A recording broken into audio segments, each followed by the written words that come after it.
Қазақстанда күн сайын миллиондаған адам Каспи ашады. Біреу тамақ төлейді, біреу билет алады, ал біреуі несие рәсім.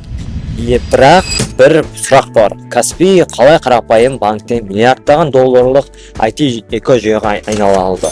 Егер ертең Каспи бір күні жұмысын тоқтатса, Қазақстанда не болады?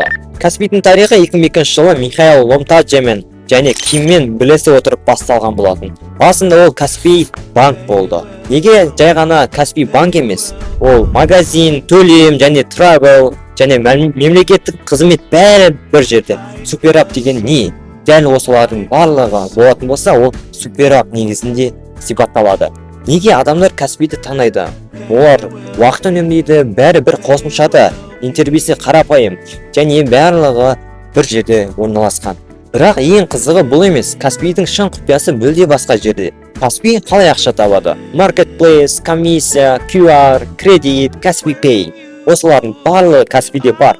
Және осылар арқылы ол Каспи миллиардтаған долларды тауып отыр. Мұндағы формула: сатып алушы келеді, сатушы келеді, тауар көбейеді, тағы сатып алушы келеді. Осылайынан жалғаса отырып, бұл экожүйе жұмыс жасайды. Каспи әр клиенттің қайда ақша жұмсайтынын, нені сатып алатынын, қандай қызмет пайдаланатынын талдап, соған қарай ұсыныстар тастайды. Себебі бұл тауарды ұсынудың ең керемет жолдарының бірі.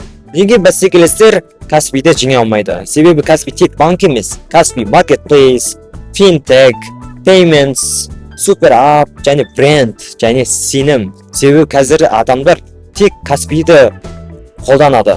Немесе басқа да банктер бар, бірақ Каспи ең көп таралған қосымша.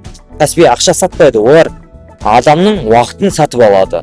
Ол қалай дейсіз бе? Ол былай. Қысқаша айтқанда, ол Каспи технология, қарапайым дизайн, экожүйе, дұрыс стратегия. Каспиді жасағанда адамдар барынша анализ жасады. Мысалы алатын болса, Каспи бірінші карточкасын жасағанда, ол бірінші күннен ақ өте аз жақсы пікірлер жинады, ал қалғандар барлығы жаман пікірлер болды.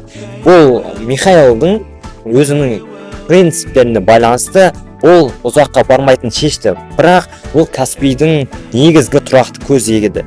Бірақ соған қарамастан Михаил бұл карточкалық жүйені бір күнде алып тастаған болады. Егер осындай әлемдік деңгейдегі компаниялардың бизнес моделдерін талдайтын видеолар қызық болса, арнаға жазыңыз. Пікірге келесі қай компания талдайтынымызды жазып кетіңіз.